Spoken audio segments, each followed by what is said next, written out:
The great hall on Vega Prime stretched as far as the eye could see. Crystal walls reached up into darkness, and strange lights floated in the air like captured stars. Dr. Elena Vasquez stood in the center of it all, her hands shaking despite her best efforts to stay calm. Around her sat the most powerful beings in the galaxy, and they were all staring at her with eyes that burned like fire. She was the only human in the room. That fact felt heavier than the chains they might have put on her wrists. The Zephyrian judge spoke first. Its voice sounded like wind chimes in a storm, beautiful and terrible at the same time. The creature was made of living crystal, tall as a building, with light dancing inside its body like trapped lightning. When it moved, the whole room seemed to ring like a bell. "Human Elena Vasquez," the judge said, "you stand before this court not just for yourself, but for your entire species. Do you understand what this means?" Elena lifted her chin. Her voice came out steadier than she felt. "I understand that you're afraid of us." A gasp ran through the hall. The Nexari representatives, beings of pure energy contained in floating spheres, pulsed with angry red light. The ancient keepers, so old that space dust had formed rings around their massive bodies, rumbled with disapproval. "Afraid?" The Zephyrian's light flared brighter. "Child, your species has existed for mere moments compared to ours. We have watched stars be born and die. We have seen civilizations rise and fall like waves on a beach. What could we possibly fear from creatures who learned to make fire only yesterday?" Elena knew she should stay quiet. She knew this trial was just for show. The decision had already been made. But she couldn't help herself. It was the most human thing about her. This need to speak truth even when it would hurt her.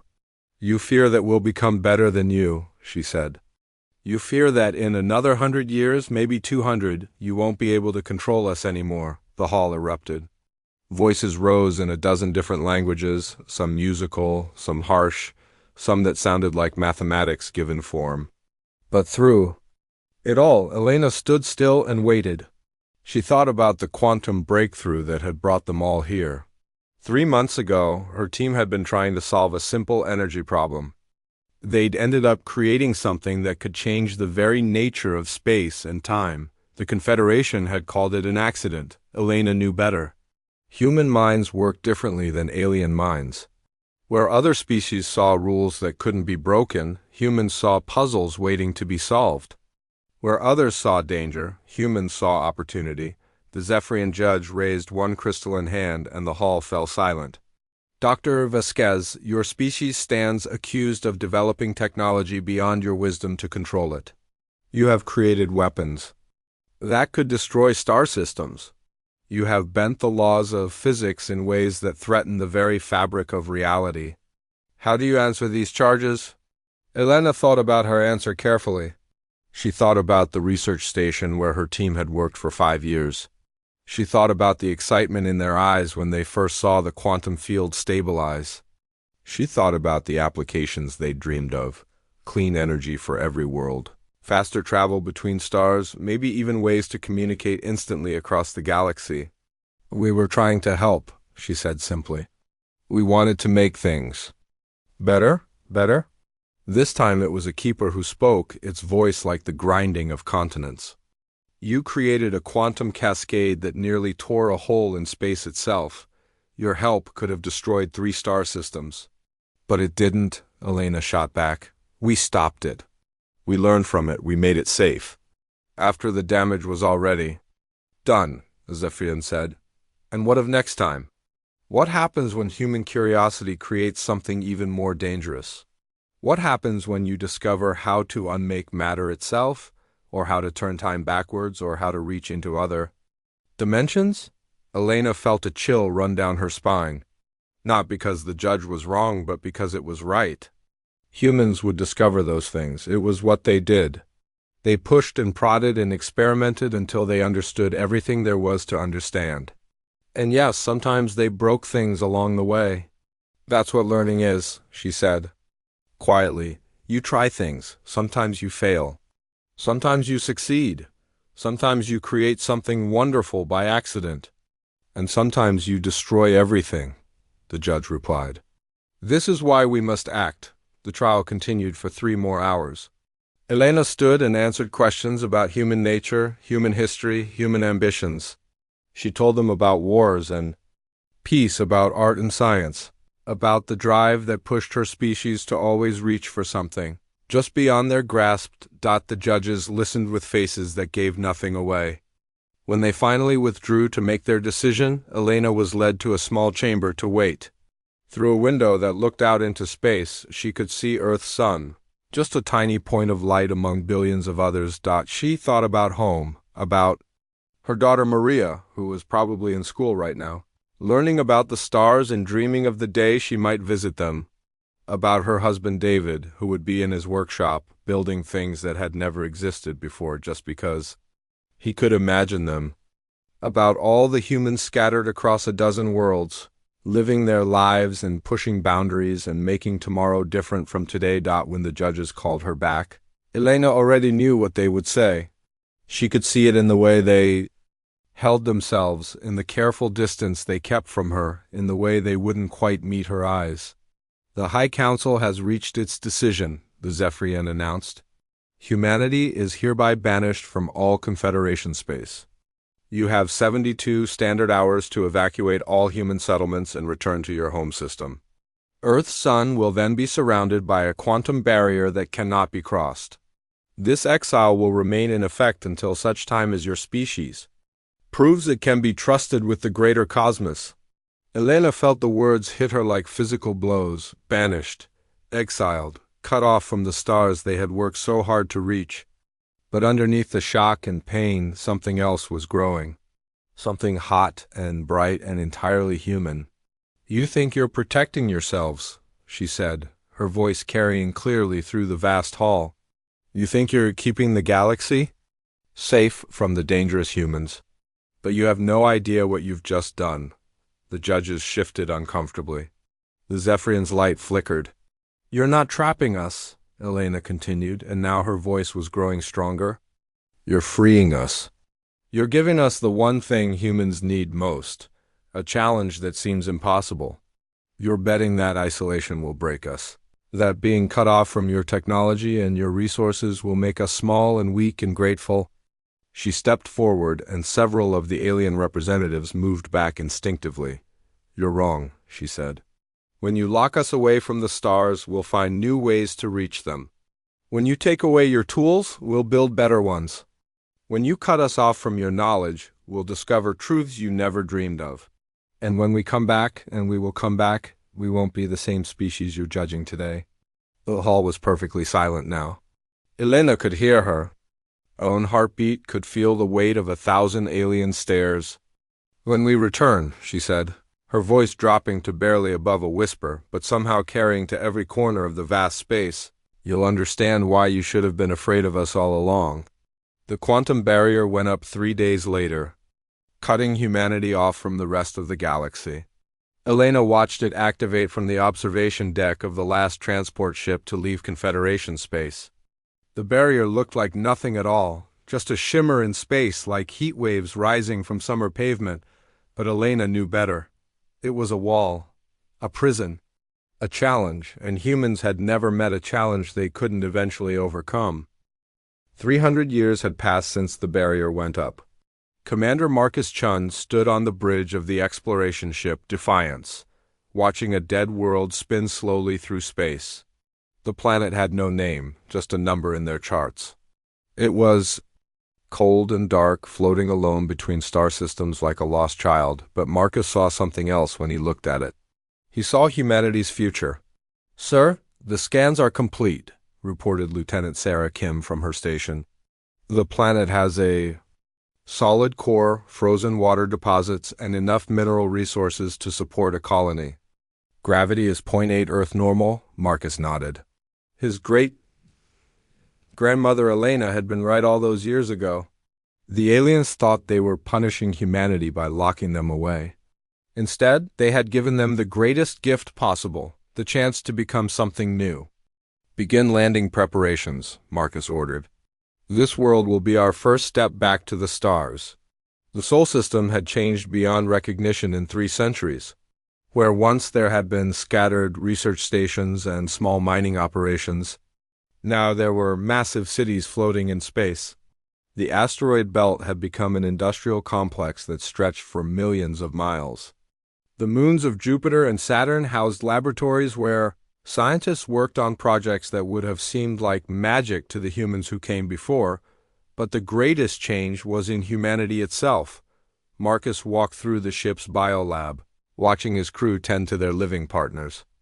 Each human now shared their body with specially designed organisms that helped them survive in any environment. The symbiotes, as they called them, were part of them now. They could process any type of atmosphere, survive in the vacuum of space for hours, and heal from injuries that would have killed their ancestors. Dr. James Wright, the mission's chief scientist, looked up from his work with a smile that revealed teeth harder than diamond and eyes that could see across a much wider spectrum than old human vision. "A new batch is ready, Commander," he said, gesturing to a row of containers filled with what looked like living liquid metal. "These ones will let us build in temperatures that would freeze nitrogen solid." Marcus picked up one of the containers and watched the substance inside move like it was aware of him. The biotech they had developed was beyond anything the Confederation had ever achieved. Where the aliens built machines to serve them, humans had learned to work with life itself. They didn't control their tools, they partnered with them. "How long until we can start construction on the surface?" Marcus asked. "Give me 2 weeks to modify the builder forms for the local conditions," James replied. "After that, we'll be ready to grow our first city." Growing cities, that was how humans built now. They didn't blast and scrape and force their will onto a world. They planted seeds that would become buildings, roads, and entire communities. The structures they created were alive, able to adapt and change as needed. A human settlement could survive anything because it could become anything. Marcus left the biolab and made his way to the ship's communication center. The room was filled with equipment that the old Confederation couldn't have understood even if they had the blueprints. Humanity had discovered that consciousness itself was a force in the universe, something that could be measured and manipulated and used. "Any word from the ghost ships?" he asked Communication Officer Lisa Park, Lisa's. Eyes were closed, her mind linked directly to the quantum network that connected all human ships across impossible distances. When she spoke, her voice had a strange echo to it, as if it was coming from very far away. "Ghost 7 reports successful penetration of the barrier," she said. "They've reached the outer edge of Confederation space without being detected. All systems are operating within normal parameters." Marcus felt a thrill of excitement. The ghost ships were humanity's greatest achievement, vessels that existed only partially in normal space. They could pass through solid matter, become invisible to any kind of sensor, and travel using principles that bent reality around them. The Confederation had built their barrier to keep out the humans they remembered. They had no idea what humans had become. "Tell Ghost 7 to begin Phase 2, Marcus ordered. "I want full reconnaissance of the border systems. No contact, no interference, just watch and learn." For the next 6 months, Marcus and his crew worked to establish humanity's first colony outside the Sol system. They called the world Terra Nova, and it grew like a living thing under their care. The city that emerged from the frozen ground was beautiful beyond description. Buildings that looked like crystalline trees, transportation networks that pulsed with bioluminescent light, and gardens that could bloom even in the planet's thin atmosphere. But the real work was happening in the secret. Communications they received from the ghost ships, the reports that came back painted a picture that shocked even Marcus. The Galactic Confederation was dying. Without human innovation to drive them forward, the alien civilizations had stagnated. Their technology was the same as it had been 3 centuries ago. Their ships were slower, their weapons weaker, their societies locked in bureaucratic paralysis. Worse, the galaxy was becoming a dangerous place. Pirate fleets raided shipping lanes without fear. Entire star systems had been abandoned after plagues wiped out their populations. Several minor species had gone extinct because they couldn't adapt to changing conditions in their home systems. The great confederation that had seemed so powerful and wise was revealed to be a crumbling shell of its former self. They need us, Marcus said one evening as he stood in Terra Nova's central plaza, watching children play among bioluminescent flowers that had never existed on any natural world. They don't know it yet, but they need us. Dr. Wright joined him, carrying a cup of tea that steamed despite the freezing air. His symbiotes regulated his body temperature perfectly, but old habits died hard. The question is, what do we do about it? James asked. We could reveal ourselves now, show them what we've become? Offered to help, Marcus shook his head. Not yet. Grandmother Elena was right about one thing. They were afraid of us because we changed too fast. If we show up now with all of this, he gestured at the impossible city around them, they'll panic. They'll try to destroy us before we can prove we're not a threat. Then what? Marcus smiled, and for a moment he looked exactly like Elena had. When she made her promise to the High Council all those years ago, we helped them anyway, he said. We save their ships from pirates, we cure their plagues, we stop their wars, and we do it all without them knowing we exist. We become their guardian angels. The plan that emerged over the following years was elegant in its simplicity. Human ghost ships would secretly intervene wherever they found suffering or danger. They would leave behind medical supplies that appeared to come from unknown benefactors. They would disable pirate vessels and leave them floating helplessly for Confederation forces to capture.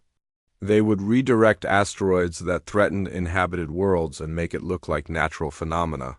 Most importantly, they would learn everything there was to know about current Confederation, society, technology, and politics.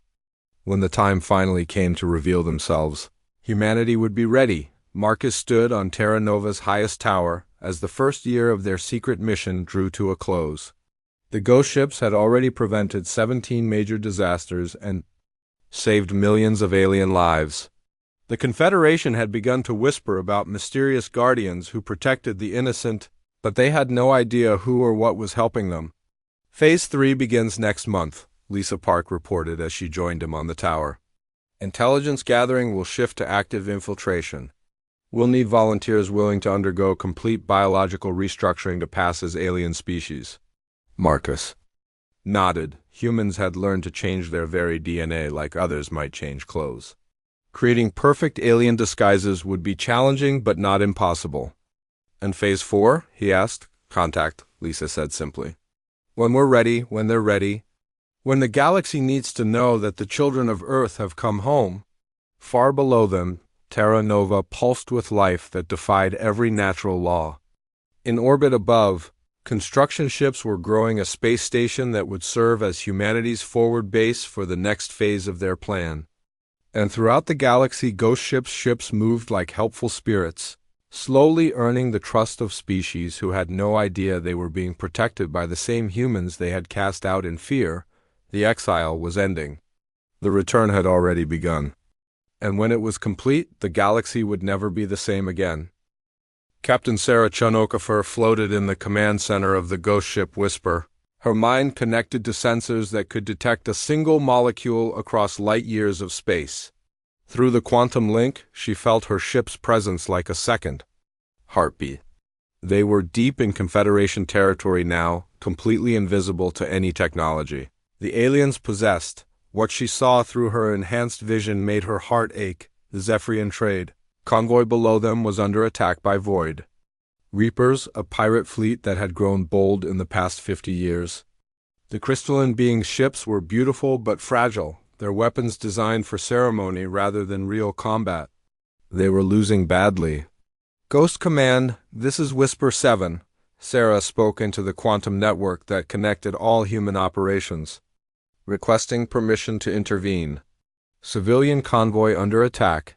Estimated 300 lives at risk. The response came instantly from Admiral Torres back at Terra Nova. Permission granted. Standard protocol, make it look natural. Sarah smiled and opened her mind fully to the ship. The Whisper responded like a living thing, which in many ways it was.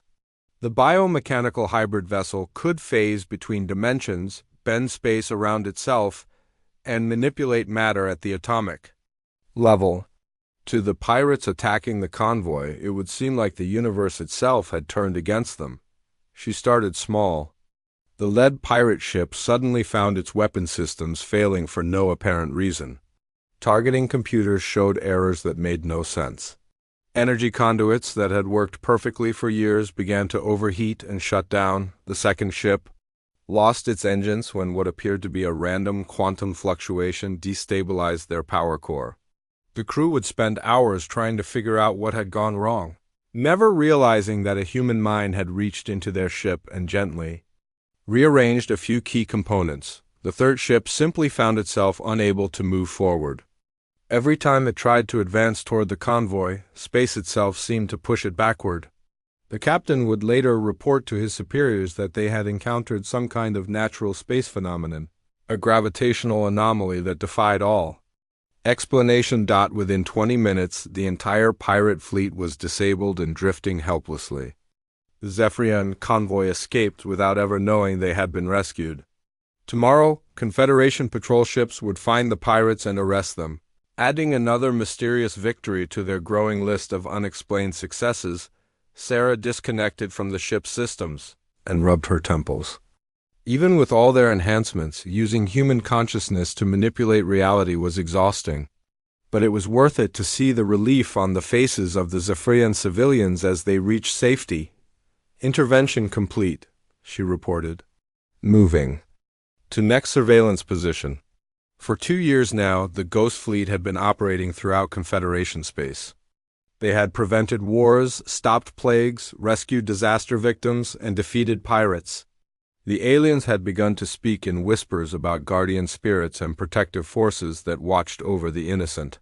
Some species had even started building shrines to honor their mysterious protectors, but the real mission was intelligence gathering. And what they had learned was shocking. Sarah accessed the master database that all ghost ships contributed to. The picture it painted of the current Confederation was heartbreaking. The great civilization that had once spanned thousands of star systems was falling apart from the inside. The Zephyrians, who had been master traders and diplomats, were now isolated and suspicious of everyone. Their crystal cities, once shining beacons of art and culture, had become dark and empty as their population declined. They were literally becoming extinct because they had forgotten how to adapt to change. The Nexari, beings of pure energy who had once been the galaxy's greatest scientists, had stopped exploring and innovating entirely. They spent their time in endless debates about regulations and proper procedures. Their energy forms were growing dimmer each year, and some of the younger Nexari were fading away entirely, unable to maintain cohesion without the driving purpose their ancestors had possessed. The ancient keepers, oldest and wisest of all the Confederation races, had retreated so far into meditation and contemplation that they barely responded to the outside world anymore. Entire keeper worlds had gone silent, their massive inhabitants lost in dreams of the past while their civilizations crumbled around them. Worst of all were the species that had simply vanished. The melodic singers whose songs could heal minds across space had fallen silent after a plague destroyed their ability to produce their healing frequencies. The shapers, who could mold matter with their thoughts, had died out when they lost the will to create anything new.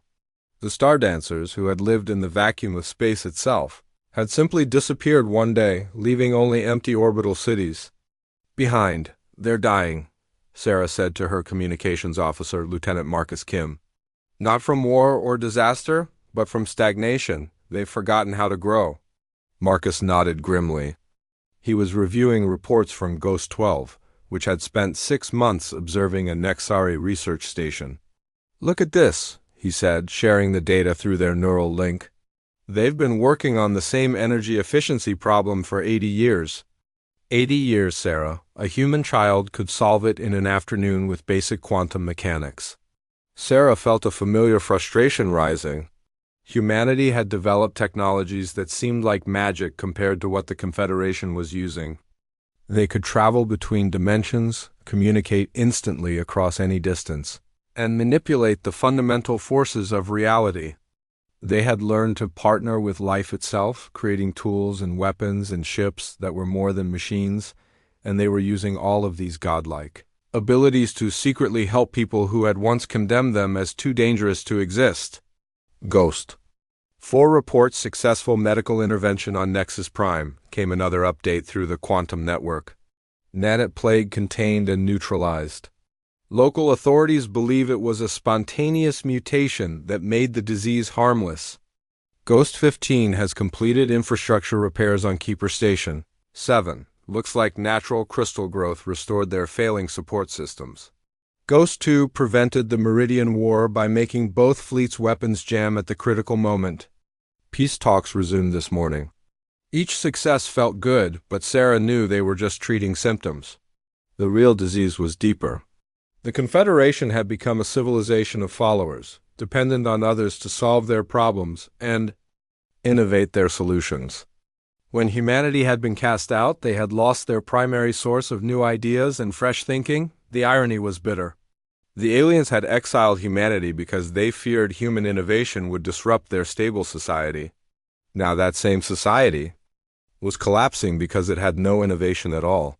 "Captain," her sensor operator called out. "We're receiving a priority message from command." Sarah accepted the quantum transmission and felt Admiral Torres' presence in her mind. The news was significant enough that he was making direct contact rather than sending a simple data packet. "Sarah, we've just received confirmation from our deep scouts.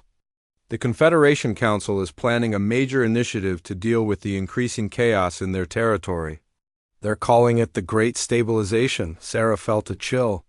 "What kind of stabilization? They want to lock down everything." Number. More exploration, no more research into new technologies, no more contact with unknown species. They're going to try to freeze their civilization exactly as it is right now, hoping that will stop the decline. The full horror of it hit Sarah immediately. The Confederation wasn't just stagnating, it was about to deliberately choose death over change. They would rather preserve their failing society in crystalline perfection than risk the chaos that came with growth and innovation. "How long do we have?" she asked. 6 months, maybe less. After that, they'll implement the stabilization protocol and nothing will ever change again in their space. Billions of people will be locked forever in a slowly dying civilization. Sarah closed her eyes and thought about her great-great-grandmother Elena, standing before the High Council 3.5 centuries ago. Elena had promised that humanity would return when the galaxy needed them most. That time had come. "Admiral," Sarah said, her voice steady despite the magnitude of what she was about to suggest, "I think it's time for Phase 4. There was a long pause before Torres responded. "Are you certain? Once we reveal ourselves, there's no going back. They'll either accept us or try to destroy us." Sarah looked out at the stars around them, at the space that had once been forbidden to humanity and now served as their secret domain. She thought about all the lives they had saved, all the disasters they had prevented, all the good they had done while remaining hidden in the shadows. "They're dying, Admiral," she said simply. "And we're the only ones who can save them, even if they hate us for it." The decision would have to be made by the full council back on Terra Nova, but Sarah knew what the answer would be. Humanity had spent 3.5 centuries preparing for this moment. They had grown from the species that was cast out in fear into something worthy of the stars themselves. Soon, the galaxy would learn that the children of Earth had not just survived their exile, they had used it to become exactly what the universe needed them to be. Admiral Elena Vasquez stood on the bridge of the flagship Prometheus, watching the final preparations for humanity's return to the galaxy. Around her, the crew moved with quiet efficiency, their enhanced senses and biomechanical partners working in perfect harmony. 3.5 centuries of exile had led to this moment, but she had not expected it to come like this. The emergency signal had reached Terra Nova just 6 hours ago. The Devourers had arrived at the edge of Confederation space, and they were unlike anything the galaxy had ever seen. These were not aliens seeking territory or resources. They were machines, ancient and terrible, that consumed all biological life they encountered and turned it into more of themselves. The Confederation's combined fleets were being systematically destroyed. Entire star systems had gone dark. Billions of lives hung in the balance, and the great civilizations that had once cast out humanity were facing extinction. "Admiral," reported Commander Sarah Chanokafer from her position at the tactical station, "all ghost ships are in position. The Devourer main fleet has just entered the Vega system." Elena felt her heart clench. Vega Prime, where her ancestor had stood trial all those years ago, where the judgment of exile had been pronounced. Now it would be the site of either salvation or the end of galactic civilization. "Fleet status?" she asked. 200 vessels ready for immediate deployment," Sarah replied. "All ships are running dark, invisible to both Confederation and Devourer sensors. We can be anywhere in the system within minutes," Elena nodded. The human fleet bore no resemblance to anything that had existed during their exile. The ships were grown rather than built, their hulls a living fusion of biology and quantum mechanics. They could phase through solid matter, exist in multiple dimensions simultaneously, and repair themselves from almost any damage. Each vessel was a masterpiece of technology that the old Confederation couldn't have imagined. "Communications from the Confederation fleet?" Elena asked. Lieutenant Torres, their quantum communications specialist, looked up with grim expression. "They're broadcasting surrender terms to the Devourers, Admiral. The enemy isn't responding. The machines don't negotiate." Through the main view screen, Elena could see the battle raging around Vega Prime.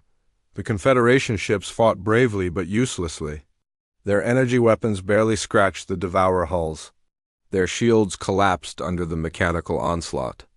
One by one, the great vessels that had once patrolled the galaxy were being torn apart and consumed. Elena watched a Zephyrian cruiser explode in a shower of crystal fragments, its crew of living light snuffed out in an instant. A Nexari science vessel tried to retreat but was caught by Devourer tendrils that drained its energy and left it a lifeless shell. Ancient Keeper ships, massive as asteroids, were being systematically dismantled by swarms of mechanical parasites. "Admiral," Sarah said quietly, "the Confederation flagship is hailing us. Somehow they've detected our presence." Elena felt a shock of surprise. Their stealth technology was supposed to be perfect. "Put them through." The main screen flickered and showed the bridge of a Zephyrian command ship. The captain was old, his crystal body dimmed with age and fatigue. Behind him, Elena could see crew members working frantically at stations that sparked and failed around them. "Unknown vessels," the Zephyrian said, his voice crackling through damaged communications. "This is Captain Zelos of the Confederation fleet. We know you are there. We have been tracking strange energy signatures for years, impossible interventions. That saved our people. Whoever you are, if you have any mercy, please help us. Our children are dying." Elena looked around her bridge. Every face turned toward her, waiting for her decision.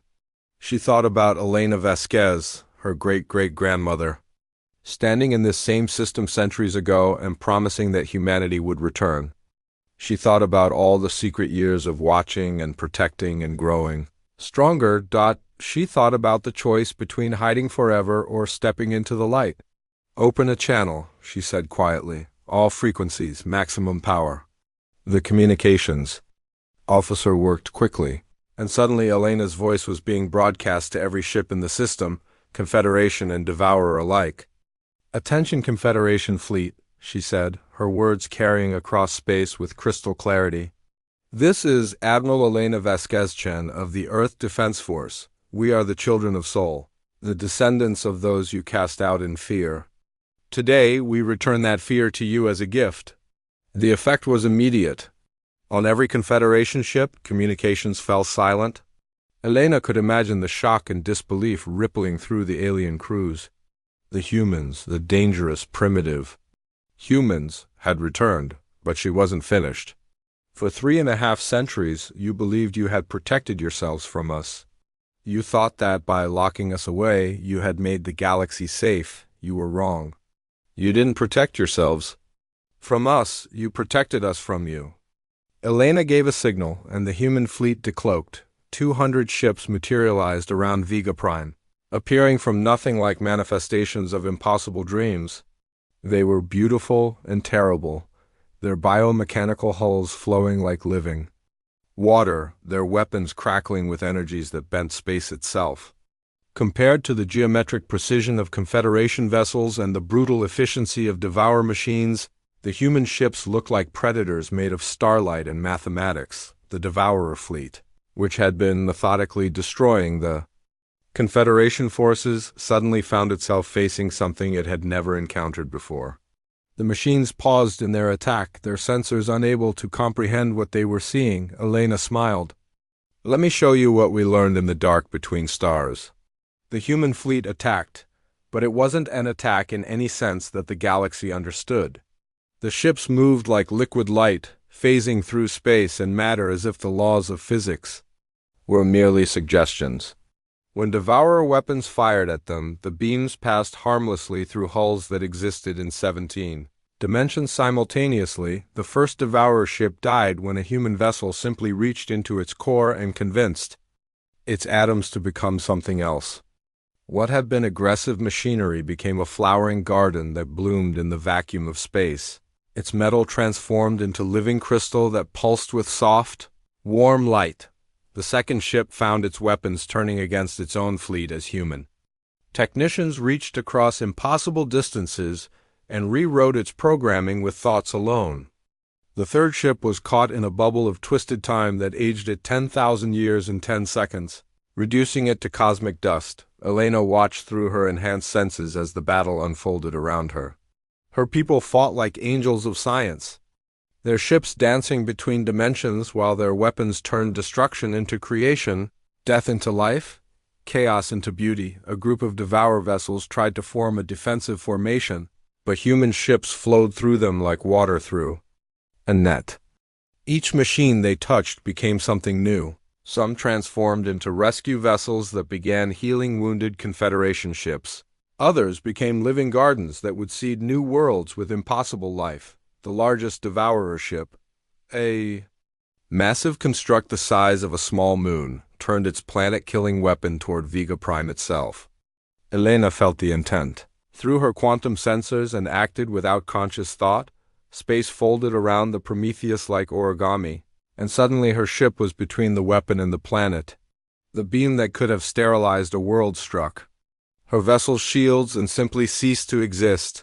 Its energy absorbed and transformed into pure creation force that spread out in ripples of new possibility. "Impossible," came a transmission from the Confederation flagship. Captain Zellos sounded like he was in shock. "Your technology, it's beyond anything we've ever seen.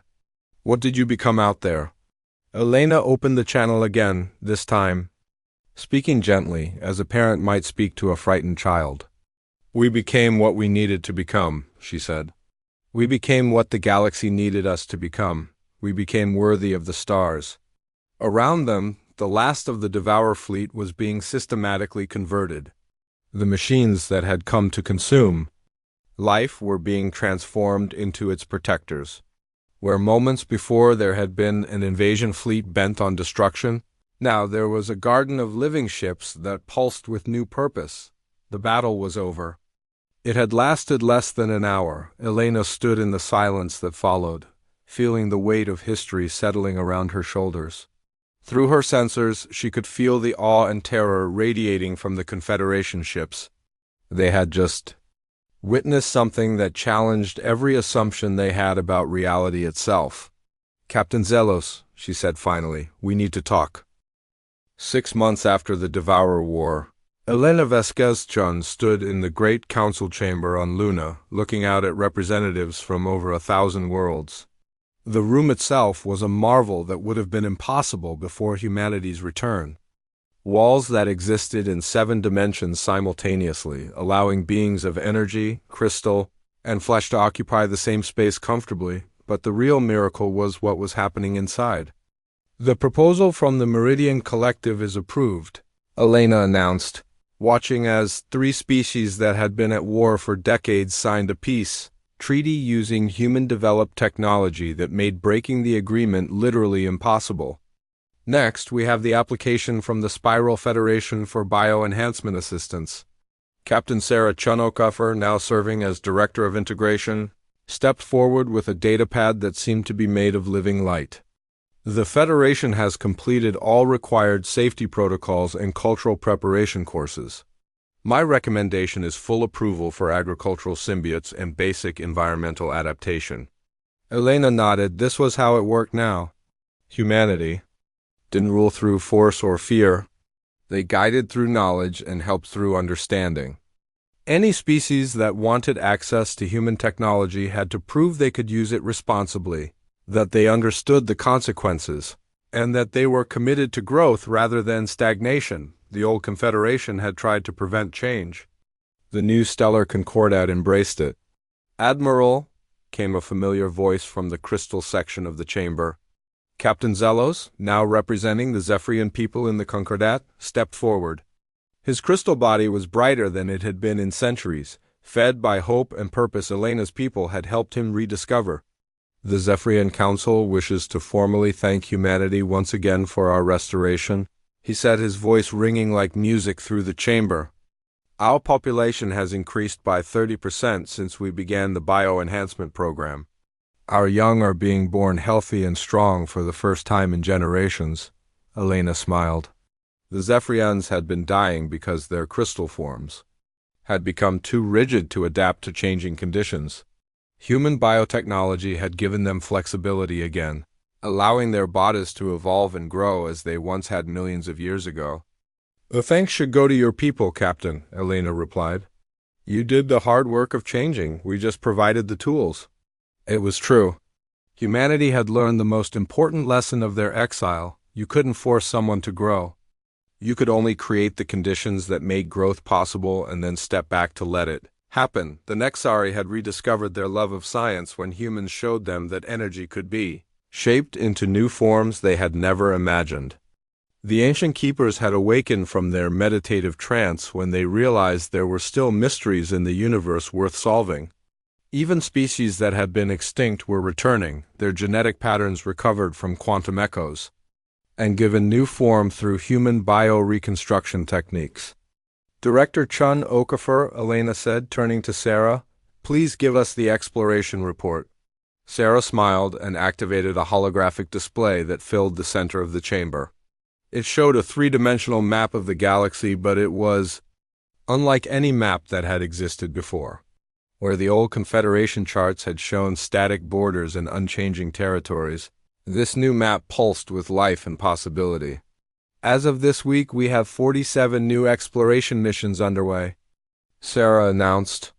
"The Keepers are leading a joint expedition to the galactic core, where they've detected quantum signatures that suggest the presence of reality-shaping civilizations. The Nexari have volunteered to investigate the Dark Nebula, where their energy forms can survive conditions that would destroy physical ships." Elena felt a warm glow of satisfaction. This was what the galaxy had been missing, not just the human drive to explore, but the cooperation that came when different species worked together toward common goals instead of competing for limited resources.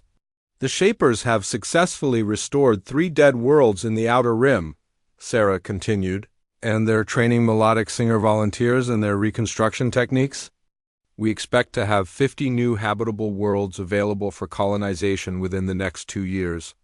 The chamber filled with a sound that would have been impossible under the old Confederation, genuine applause from beings who had once been enemies, now celebrating each other's successes, but Elena knew that not everyone was happy with the changes. "We've also received formal protests from 17 species regarding our expansion policies," Sarah said, her expression growing more serious. "They claim that humanity is spreading too fast, changing things too quickly, and that we should slow down to give everyone time to adapt." Elena had expected this. Fear of change died hard, especially among species that had spent centuries avoiding it. Some aliens still looked at humanity and saw the dangerous innovators they had cast out long ago, unable to understand that the humans who had returned were fundamentally different from the ones who had left. "What's our response?" asked Commander Torres from the biotech section. Elena stood and walked to the great window that looked out over Luna's surface. The moon had changed dramatically since humanity's return. Where once there had been simple research stations, now there was a living city that grew like a garden, its biomechanical structures reaching toward Earth like flowers seeking sunlight. "We continue as planned," she said finally. "But we also remember the lesson of our exile. We move fast when we must, but we move carefully always. Every species gets to choose their own level of participation. No one is forced to change." It was a delicate balance. Humanity had the power to reshape the galaxy overnight, but they had learned that lasting change could only come from within. They could offer tools and knowledge and opportunities, but each species had to choose its own path forward. "Admiral," came a new voice from the communication center. "We're receiving a priority transmission from the Deep Range expedition." Elena felt her heart skip. The Deep Range mission was humanity's most ambitious project yet, an exploration beyond the galaxy itself, into the vast spaces between star clusters where ancient mysteries waited to be discovered. "Put it through," she ordered. The holographic display shifted to show the bridge of the exploration vessel Endeavour, commanded by Elena's own daughter, Captain Maria Vasquez-Chung. Maria had inherited not just her family's name but their drive to push beyond every boundary. "Mother," Maria said, her image flickering across impossible distances, "you need to see this."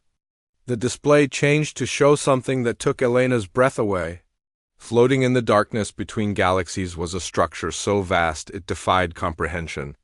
It looked like a flower made of stars, its petals stretching across light years, its center pulsing with energies that bent space and time around them. "We found them," Maria continued, her voice filled with wonder. "The gardeners. The ones who planted the seeds of life throughout the universe. They've been waiting for us, Mother. They've been waiting for a species that could finally understand what they've been trying to teach." Elena felt tears running down her face.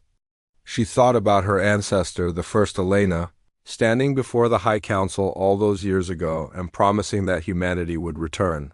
She had kept that promise, but she had never imagined it would lead to this. "The gardeners want to meet with us," Maria said. "They want to show us how to plant life in other galaxies, how to spread consciousness and growth and possibility across all of creation. They say humanity has finally passed the test."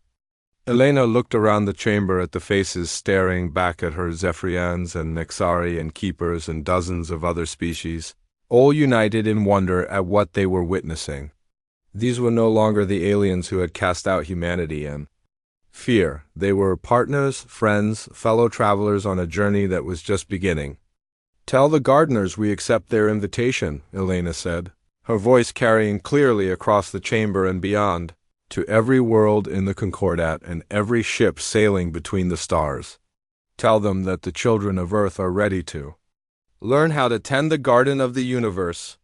As the transmission ended, Elena walked to the memorial wall where the names of every human who had died in exile were carved in living crystal. At the top, in letters that pulsed with gentle light, were the words Elena Vasquez had spoken so long ago. "When we return, you'll understand why you should have been afraid of us all along." But now Elena understood the real meaning of those words. The galaxy should have been afraid, not of human violence or aggression, but of human potential. They should have been afraid of what humanity could become when given the chance to grow without limits. They had tried to contain that potential, to lock it away where it couldn't change their perfect, static universe. Instead, they had given it exactly what it needed to flourish. The exile was over.